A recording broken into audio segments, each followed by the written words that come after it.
God's Word Express. Bonjour. Aujourd'hui, on se plonge dans un enseignement assez particulier du Dr Komeik Alka Wekin Akaratiti. Ça vient de sa série « Il faut savoir avant le feu Ah oui, celle basée sur le Deutéronome. ». Exactement. Et le cœur du sujet, c'est cette opposition, cette dualité entre bénédiction et malédiction, Un thème puissant, en effet. symbolisée par deux montagnes très proches l'une de l'autre, près de Sichem. Garizim pour les bénédictions et Ebal pour les malédictions. Notre but, c'est d'en extraire les idées clés. Oui, et ce qui est tout de suite frappant dans cet enseignement, c'est le contraste physique. Garizim toute verte, pleine de vie. Symbole de la bénédiction, donc. Voilà. Et juste à côté, Ebal, complètement aride, rocailleuse, l'image même de la malédiction. L'enseignement utilise une analogie assez visuelle. Deux brioches vapeur collées. Ça montre bien cette proximité paradoxale. Yes, oui. Ils doivent se diviser. 6 tribus sur Garizim pour entendre les bénédictions qui découlent de l'obéissance.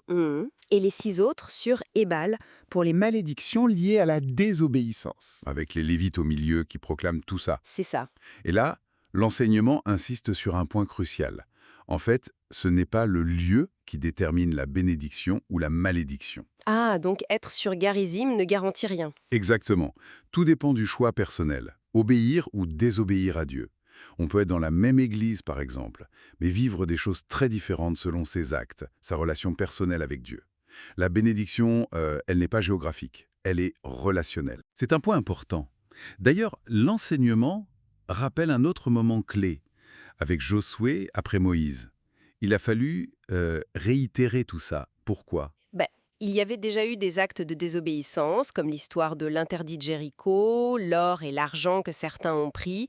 Et puis il y avait une nouvelle génération qui n'avait pas vécu le Sinaï. Il fallait donc un rappel. Oui, un rappel fort, d'où l'ordre de graver la loi sur de grandes pierres, enduites de chaux, et de les placer sur le mont Ebal, sur la montagne de la malédiction elle-même. C'est symbolique, d'inscrire la loi là où les conséquences de sa transgression sont proclamées. Tout à fait. C'est un avertissement permanent. Bon, et si on regardait les exemples concrets que l'enseignement donne pour ces malédictions, et comment il les actualise ? Par exemple, déplacer les bornes, ça veut dire quoi aujourd'hui ? Ça peut être tricher sur ses heures au travail, violer des droits d'auteur en piratant des films ou de la musique. Ou même des choses plus subtiles. Oui, comme garder la monnaie qu'on nous a rendue en trop ou surfacturer un client volontairement. C'est s'approprier ce qui ne nous appartient pas. Et égarer un aveugle, ça aussi c'est une image forte. Oui. Au-delà du sens premier, ça vise le fait de tromper les personnes vulnérables ou celles qui sont moins informées. Ça peut être les arnaques financières qui promettent monts et merveilles. Les fausses formations en ligne aussi peut-être. Exactement. Mais l'enseignement pointe aussi vers quelque chose de plus spirituel, enseigner de fausses doctrines, égarer les gens dans leur foi. L'enseignement mentionne aussi le meurtre en secret. Interprété ici comme la médisance, la calomnie, détruire la réputation de quelqu'un par des paroles. C'est une forme de meurtre social en quelque sorte. Et puis bien sûr, la corruption, accepter de l'argent pour rendre un jugement injuste. Toutes ces actions associées à Ebal, la montagne de la malédiction, trouvent donc des échos très contemporains. Absolument. Mais au-delà de ces actes spécifiques, il y a un principe plus fondamental que l'enseignement tire du livre de Jérémie, n'est-ce pas ? Concernant la confiance. Oui, tout à fait. Le texte de Jérémie oppose 2 types de confiance. Mettre sa confiance dans l'homme, dans ses propres capacités, son intelligence, c'est comparé à un arbuste chétif dans le désert. Qui lutte pour survivre sans jamais vraiment s'épanouir. C'est ça, une vie d'effort constant mais stérile. Ça ne porte pas de fruits durables. Et l'alternative, c'est mettre sa confiance en Dieu. Là, l'image est celle d'un arbre planté près de l'eau. Ses racines sont nourries, il reste vert même en période de sécheresse et il porte du fruit en sa saison. Sans cette anxiété, cette lutte permanente. Il y a une sérénité, une assurance différente. Voilà. D'ailleurs, le prédicateur donne un exemple personnel pour illustrer ça.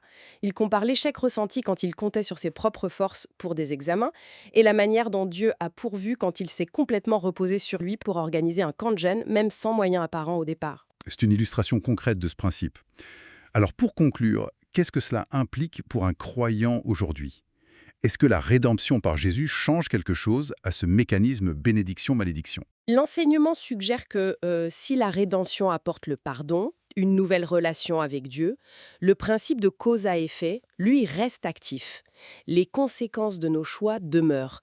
Bénédiction et malédiction fonctionnent comme des indicateurs, des rappels. Donc l'idée, c'est de ne pas retourner vers Jébal. Exactement.